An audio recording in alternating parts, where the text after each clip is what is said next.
Hello guys, कैसे हैं आप सभी। सो गाइस, यह क्लास 10th का चैप्टर 15.1 है, प्रोबेबिलिटी का आईएमपी क्वेश्चन सीरीज़ है। सो गाइस, मैं आपका दोस्त सौरभ मित्तल आपका हार्दिक स्वागत करता हूं आपके अपने प्यारे YouTube channel SS Saraswati classes में। सो क्वेश्चन नंबर 15 की हम स्टार्टिंग करते हैं। आईएमपी क्वेश्चन है, इसको टिक कर लीजिएगा, ठीक है गाइस। देखिए, 5 कार्ड मतलब यहाँ पर बेटा जिक्र किया जा रहा है जैक, क्वीन, किंग एंड ईस और 10 का। आप लोग को मैं हिंदी में बता देता हूँ। इसका मतलब होता है द 10 का होता है ईंट का दहला, गुलाम को हम जैक कहते हैं, बेगम को क्वीन कहते हैं और किंग को बादशाह कहते हैं, और साथ में एस को एस ऑफ डायमंड यानी कि इक्के को पलट कर डायमंड्स। आप समझ पा रहे होंगे ना आप लोग मेरी बात को, है ना। तो एज मतलब इक्का होता है, क्लियर है। अब आपको ये बात पता चल चुकी है तो बेटा मैं आपको बता देता हूँ। यहाँ पे बोला जा रहा है कि 5 card the 10 jack, queen, king and ace of diamonds are well shuffled, मतलब घुमा फिरा कर पलट कर with their face downwards. One card is then picked up at randomly मतलब यादृच्छया मतलब अलग से, ठीक है। तो यहाँ बोला गया है कि 5 कार्ड हैं उनको उन्हें फेंटा, मतलब ऐसे अपन जो कार्ड खेलते हैं ना बच्चों, मतलब जो लोग हैं ना, जैसे बड़े बड़े लोग जैसे वो कार्ड खेलते हैं और उनको फेंटते हैं। तो यहाँ पे बोला जा रहा है कि ताश के 5 पत्ते हैं जिनमें ईंट का दहला, गुलाम, बेगम, बादशाह और इक्का है, उसको पलटकर खूब फेंट दिया जाता है। फिर इनमें से एक पत्ता यादृच्छिक मतलब अलग से निकाला जाता है, जिसे हम रैंडमली कह रहे हैं, ठीक है। तो इनने बोली है कि ये तो आपकी थ्योरी होगी। अब इनने बोला है कि हमें करना क्या है। प्रोबेबिलिटी हमें बताती है कि हमें सॉल्यूशन का आंसर क्या है, वो आंसर हम जानते हैं। प्रोबेबिलिटी ने बोला है कि पहला आंसर आना चाहिए कि what is the probability that the card is a queen. इनने बोला कि जो भी मतलब यहाँ पे यादृच्छिक मतलब रैंडमली जो भी आप कार्ड निकालेंगे एक कार्ड, उसमें बोला गया कि पहला आंसर आपको आना चाहिए प्रोबेबिलिटी का, वो बेगम होना चाहिए, ठीक है, मतलब क्वीन। दूसरी कंडीशन और उन्होंने धर दी, उन्होंने बोला कि if the queen is drawn and puts aside what is the probability that the second card picked up is an ace or a queen, मतलब यदि बेगम निकाल ली जाती है तो उसे अलग रख दिया जाता है और एक अन्य पत्ता निकाला जाता है, और इसी का क्या प्रैक्टिस होगी कि दूसरा निकाला गया पत्ता एक इक्का हो और एक बेगम हो, क्लियर है। चलिए, तो बेटा यहाँ पर एक बात आपको बतानी है जो कि मैं आपको बताना चाह रहा हूँ। यहाँ 5 कार्ड की बात की गई है, तो NS1 ये 5 होगा, ठीक है। यहाँ पर टोटल मतलब आप तो समझते होंगे ना प्रोबेबिलिटी का फॉर्मूला क्या होता है, PE इजिकल्स टू में NE अपॉन के NS, ठीक है, जिसमें NE कौन होता है, जो NE ही जो होता है आपका अनुकूल परिणामों की संख्या, मतलब प्रोबेबिलिटी ऑफ आउटकम्स, ठीक है। और रही बात ये कि मतलब नंबर ऑफ आउटकम्स, और दूसरा NS कौन होता है, ऑल पॉसिबल आउटकम्स, ठीक है, मतलब number of all possible outcomes. ये मैंने इंट्रोडक्शन में आपको अच्छे से समझा दिया था। अब दोस्तों यहाँ बात आती है कि आउटकम्स ऑल पॉसिबल क्या हो सकते हैं। तो यहाँ पे 5 कार्ड हैं, तो 5 कार्ड में जितना भी आउटकम्स हो सकते हैं पॉसिबल 5 कार्ड में ही होंगे ना, इसलिए हमने NS1 को मान लिया 5, ठीक है। क्योंकि यहाँ पर कार्ड की बात की गई है, यहाँ पे उनके वर्क की बात नहीं की गई है, यहाँ पे कार्ड की बात की गई है। क्योंकि देखो यहाँ पर ध्यान से इन्होंने बोला कि कार्ड आना, जो भी कार्ड निकाला गया है वो क्वीन होना चाहिए, इस वाली कंडीशन में एस यानी इक्का और बेगम होना चाहिए, ठीक है। तो यहाँ पर हमने देखा कि कार्ड कितने बेटा टोटल 1 2 3 4 5 है, इसलिए NS1 5 हो गया। अब S1 क्यों माना, क्योंकि इसलिए अभी आप इसको समझ लीजिए S1 के नाम से, अभी हम आगे आपको समझा देंगे, ठीक है। तो यहाँ पर हम इसको सिस्टमेटिक लिख देते हैं, लेट नहीं कीजिएगा, इस लेट नहीं कीजिए, यहाँ लिखिए since number of total outcomes, number of total outcomes. तो बेटा नंबर ऑफ टोटल आउटकम्स कितने हैं हमारे, NS1 इक्वल में 5, क्लियर है। इतनी सी बात हमें बच्चों को समझ में आ गई होगी। चलिए अब दूसरी बात करते हैं बेटा। यहाँ पर दूसरी बात है the number of queen NE1 क्यों, क्योंकि तो पहली कंडीशन क्या है, what is the probability of that the card is a queen. यहाँ पर हम पहली कंडीशन को सॉल्व कर रहे हैं बेटा। पहली कंडीशन में बोला गया कि जो भी कार्ड यादृच्छिक मतलब रैंडमली निकाल रहे हैं वो क्वीन होना चाहिए। तो बेटा सीधी बात है, हमें क्या करना होगा, the number of queen NE1, the number of queen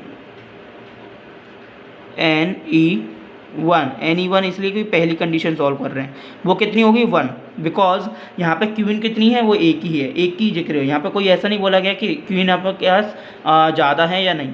और रही बात जी, आप सभी जानते हैं ताश के पत्तों में क्वीन एक ही होता है और किंग भी एक ही होता है, ठीक है। चलो अब बात आती है the number of queen an even हो गया 1। अब यहाँ पर हमें इसकी प्रोबेबिलिटी निकालनी है, तो वी नो डैट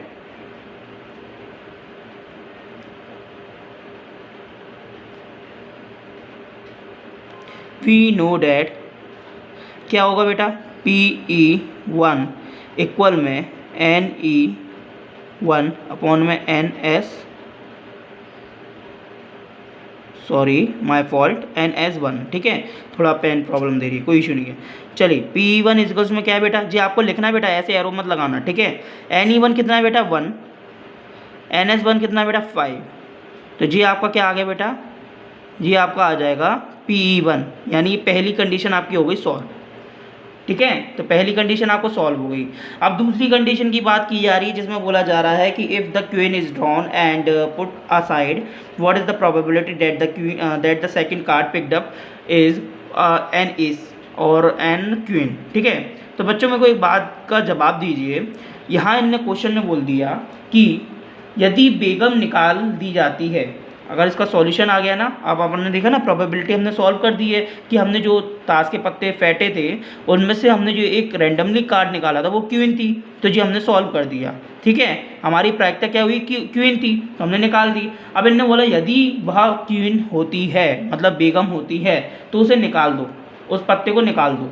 तो बेटा सीधी सीधी बात है, टोटल 5 पत्ते हैं, 5 में से अगर एक क्वीन को अगर हम निकाल देंगे तो बचेंगे कितने बेटा 4। तो यानी कि सेकंड जो लेट करने की कंडीशन मैं जो बोलना चाह रहा था S2, वो क्या कहलाएगी 4। समझ में आई? इसी रीज़न से मैंने S1 S2 करा। क्लियर है? आप इसको एज सिंपल एस और एस डैश के नाम से भी शो कर सकते हैं, जो आपको एज यूजुअल जो आपको सुटेबल लगे, ठीक है।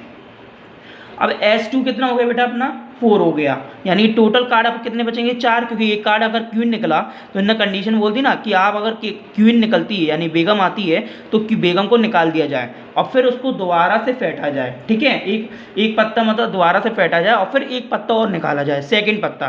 पहले में तो निकाला एक पत्ता, अब दूसरी बार ने फेंटा, फिर निकालो एक और पत्ता। तो 4 पत्ते जो हैं उनको फेंटा गया, फिर इन्होंने बोला कि इसको दोबारा से एक अन्य पत्ता और निकाल दिया जाए। अब इनने कंडीशन क्या रखी है निकालने पर, वो होनी चाहिए एन एस और अ क्वीन। अब देखो सीधी सीधी बात है, पहली कंडीशन ए को ध्यान से देखिए, एन एस मतलब एक इक्का होना चाहिए। बेटा इक्का तो हम सॉल्व कर सकते हैं, कैसे? देखो सीधी सीधी बात है, हम यहाँ पर साइड में दे देते हैं, साइड में हम यहाँ पर सॉल्व कर देते हैं सेकंड कंडीशन, ठीक है। सेकंड कंडीशन अपनी क्या थी, अपनी सेकंड कंडीशन में हमें बोला गया NS2। जैसे बच्चों मैं इसको बता रहा हूँ ना, इसको आप अपने सिस्टोमेटिक तरीके से आप इसे प्रेजेंट कर सकते हैं, है ना। यहाँ पर मैं केवल आपको एक्सप्लेन करके बता रहा हूँ पहली और दूसरी कंडीशन कैसे निकालते हैं। क्लियर है? NS2 बेटा कितना मैंने बोला, जब एक पत्ता निकाल दिया जाए तो एक बचा, कितना बचेगा 4 बचेगा। तो दूसरी कंडीशन में NS2 कितना हो गया 4, यानी कि total all possible number of outcomes इनमें हो गए 4। अब यहाँ पर देखो NS2 तो इतना हो गया, अब NE2 कितना होना चाहिए?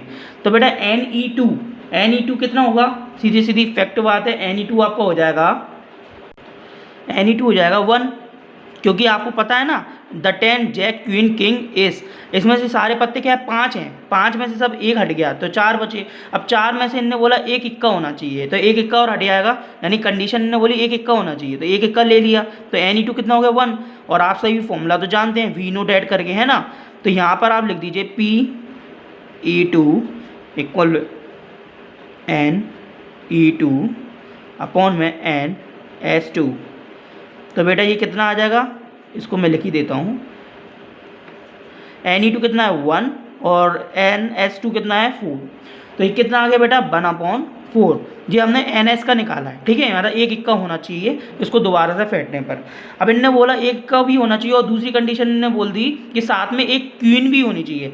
अब भाई पहली बात तो ये हो गई कि आपको है ना एक अन्य पत्ता मतलब एक अदर से एक और पत्ता निकालना है दोबारा फेंटने पर, तो उन दोनों में से एक ही पत्ता निकाल सकते हो, तो अपन ने एक इक्का निकाल लिया।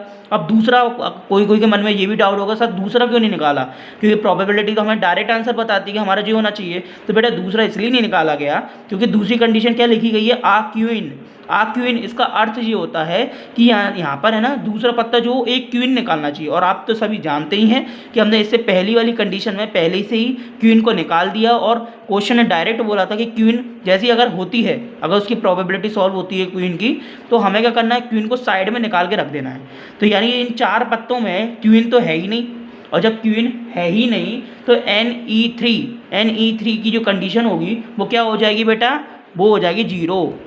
इसी रीज़न से यहाँ पर आप साइड में लिख सकते हैं PE3 इजिकल्स टू में क्या नाम है 0/4, क्या लिख सकते हैं 0/4, और वो क्या हो जाएगी बेटा 0। ठीक है, तो ये जो आंसर आया जी एस का आया है, 0 किसका आंसर आ गया बेटा, क्वीन का आ गया। और रियलिटी में ये PE1 जो कि पहली कंडीशन का था, ये भी क्वीन का है। आई होप आप समझ गए होंगे यहाँ पे क्या किया गया था कि NE1 कौन है, नंबर ऑफ क्वीन कितनी, 1 थी, तो हमने इसको सॉल्व कर दिया। जब इसे सॉल्व करने के बाद क्वेश्चन ने बोला कि जब अगर क्वीन होती है तो क्वीन के पत्ते को हटा दो, तो टोटल 5 में से 4 पत्ते बचेंगे ना, एक पत्ता हटा दिया जाएगा, तो यहाँ पर टोटल NS2 कितना हो जाएगा 4, और NE2 कितना हो जाएगा 1, क्योंकि हमें बोला गया NE मतलब दोबारा फेंटें, और दोबारा फेंटने पर जो एक पत्ता हम निकालेंगे वो एक इक्का होना चाहिए और एक बेगम। जब एक बेगम को हमने ऑलरेडी निकाल दिया है तो हमारा क्या बचेगा, एक इक्का, सीधी सीधी फैक्ट बात है। तो एक इक्का हमने सॉल्व करा, तो यहाँ पे देखिए एक इक्के को हमने मान लिया यहाँ पे क्या 1, जी अपना क्या है S है। ठीक है, और ये टोटल है, क्लियर है। तो मैंने थोड़ा आपको जो क्लियर एज सुन एज जो पॉसिबल है मैंने आपको सॉल्व कर दिया है गाइस, है ना। इसमें आपको जो भी एक्सप्लेनेशन में जो भी डाउट हो, आपको जो भी डाउट हो, आप हमें कमेंट्स में पूछ सकते हैं बेहिचक होकर, ठीक है। और रही बात इसकी, अगर वीडियो पसंद आ रही है तो लाइक शेयर सब्सक्राइब जरूर कीजिएगा। और रही बात, और एक और बात ये है कि यहाँ पे जितना भी मैंने जो आपको थ्योरी बताई है, इसको तो आप लिखना ही लिखिएगा, बाकी जो आप अपनी तरफ से ऐड कर सकते हैं आप कर सकते हैं, कोई इशू नहीं है, ठीक है। लेकिन इसको जरूर लिखिएगा जो मैंने आपको बताया है, क्लियर है। चलिए मिलते हैं नेक्स्ट वीडियो में, तब तक के लिए आप लोगों को गुड लक, और वीडियो पसंद आए तो लाइक शेयर सब्सक्राइब जरूर कीजिएगा इस तरह की अमेजिंग वीडियो डेली पाने के लिए।